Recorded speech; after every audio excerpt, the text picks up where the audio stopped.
Socrates একটা কথা বলেছিলেন, নো দাই সেলফ।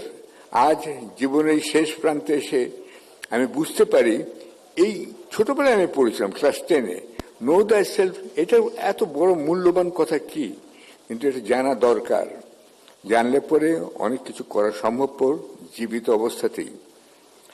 প্রেসিডেন্ট জিয়া রহমান জানতেন না যে তিনি কত পপুলার। তার জানাজাতে অবিস্মরণীয় লোক হয়েছিল তখন।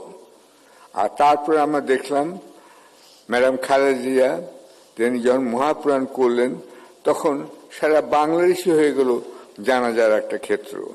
এটাও একটা অভূতপূর্ব ঘটনা, এটা বুঝতে হবে।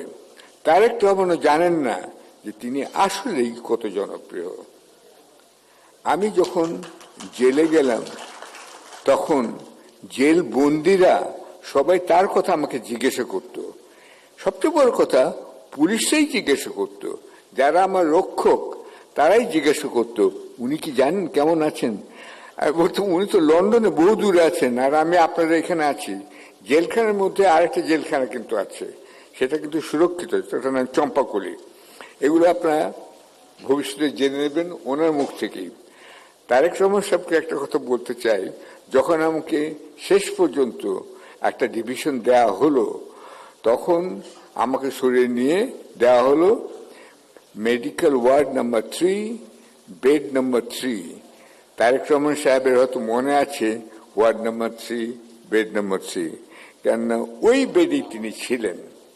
আমাকে যখন নেওয়া হলো, পুলিশে বলল তাকে আমরা শ্রদ্ধা করি, সরকার যাই বলে না বলুক, জেলখানার মধ্যে আমরাই রাজত্ব করি, আমরাই শাসন করি, এই বেডে আমরা কাউকে শুতে দিই না। এতটাই শ্রদ্ধা করেন তারেক রহমানকে সাধারণ লোকরা। এটা খুব ইম্পর্টেন্ট। এই জন্য আজকে আপনারা সব এখানে অসাধারণ লোক আছেন, অথচ আমরা কথা বলছি সাধারণ লোকের উন্নতির কল্পে, বাংলাদেশ আগামীতে কেমন হবে সেই কথাটা বলছি। সেই জন্য সাধারণ লোকের সঙ্গে তিনি যে দেখা করবেন, যাচ্ছেন উত্তর বাংলায়, এটা খুবই ভালো কথা।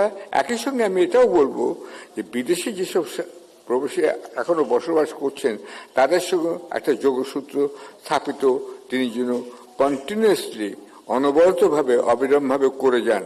কারণ তিনি নিজে 17 বছর বাইরে ছিলেন, তিনি বুঝবেন যে কি অবস্থা দেশের, এবং এখন তিনি তাদেরকে বলতে পারবেন। জেলে যাওয়ার বিষয়ে আমি আরেকটা কথা বলতে চাই।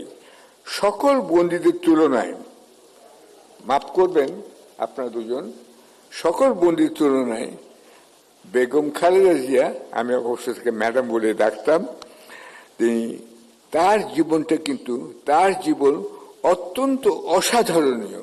আমরা যখন নেলসন ম্যান্ডেলার কথা পড়ি তখন শুনি, আমি জানি ম্যান্ডেলাকে, তার সঙ্গে কথা বলার সুযোগ, ইন্টারভিউ করার সুযোগ আমার হয়েছে। আচ্ছা, আমি 6 জন নোবেল লরেটের ইন্টারভিউ করেছি। তো সেইখানে তিনি আমাকে, আমি বলছি তোমার সবচেয়ে খারাপ সময় কোনটা ছিল, তিনি আমাকে বলেছেন আমাকে 27 বছর জেলে রেখেছিল সেটা নয়, আমাকে যে ইট ভাঙতে হতো সেই ইটের কুচি দিয়ে আমার চোখ অন্ধ হয়ে গিয়েছিল। এটা ম্যান্ডেলা আমাকে বলেছিলেন। তাহলে সেটাই ছিল তার জীবনের অসাধারণ ঘটনা। ম্যাডাম খালেদা জিয়ার জেল জীবনের অসাধারণ ঘটনা কি সে বিষয়ে কিন্তু কথা বলা হয় না। এমনকি আমরা ভবিষ্যতে তার জেল জীবনের কথা বলবো না, আমরা অতীত ভুলে যেতে চাই। তারেক রহমান দেখেছে নিশ্চয়ই লন্ডনে অতীতকে কিভাবে শ্রদ্ধা করা হয়। প্রত্যেকটা মানুষকে, প্রত্যেকটা ঘটনাকে, অতীতকে বারবার তুলে নিয়ে আসে বর্তমানে, কেন বর্তমানের ভিত্তি হচ্ছে অতীত, আর বর্তমানে হচ্ছে ভবিষ্যতের ভিত্তি। এটা মনে রেখে আশা করি তারেক রহমানের 17 জীবনের যে তিনি যে সুযোগটা পেয়েছেন লন্ডনে থেকে, তিনি সেটা দেখেছেন, শুনেছেন, জেনেছেন, এবং আমি লক্ষ্য করছি তিনি অত্যন্ত টাইম রক্ষা করে চলছেন, এবং এখন পর্যন্ত যেসব করছেন কিছুটা বিলেতি প্রভাব তার উপর পড়েছে। এটা যা আমি বলবো, তিনি একজন পরিবর্তিত মানুষ হয়ে গেছেন। এটা আমাদের সবার জন্য সৌভাগ্যের বিষয়। তারেক রহমানের কথা বলতে গিয়ে আবার আমি তার মার কথা বলতে চাই। তার অভাব আমি ব্যক্তিগতভাবে খুবই অনুভব করছি, আমার জন্য এটা মর্মান্তিক ঘটনা। কিন্তু আপনারা ভেবে দেখুন যে ম্যাডাম খালেদা জিয়া যখন জেলে ছিলেন তিনি শুধু জেলবন্দী ছিলেন না, তিনি ছিলেন তার স্বজন থেকে বঞ্চিত বন্দী। আমি জেলে ছিলাম, সলিটারি কনফাইনমেন্টে ছিলেন, এখানে সবাই অনেকেই ছিলেন, কিন্তু তারা স্বজনদের সঙ্গে দেখা করার সুযোগ পেয়েছিলেন। ম্যাডাম জিয়ার বন্দী জীবনে তিনি কিন্তু স্বজনদের সঙ্গে দেখা করার সুযোগ পাননি, অর্থাৎ তারেক রহমান, কোকো রহমান অথবা তাদের স্ত্রী এবং ম্যাডামের তিন নয়নমণি, তিন নাতনি, তার নয়নমণি, এদের সঙ্গে দেখা করার সুযোগ তিনি পাননি, কেন তারা লন্ডন থেকে আসতে পারতেন না, তারা এখানে জেলবন্দী হতেন। এই যে বিচ্ছিন্ন, পরিবার থেকে বিচ্ছিন্ন হওয়া, এটা কিন্তু জেল জীবনের ওই ইট ভাঙার চাইতেও আমি মনে করি আরো খারাপ, কারণ এটা মানসিকভাবে অনেকে অনেক দুর্বল করে ফেলেছিল এবং তিনি প্রথম 2 বছর কোনো চিকিৎসার সুযোগই পাননি।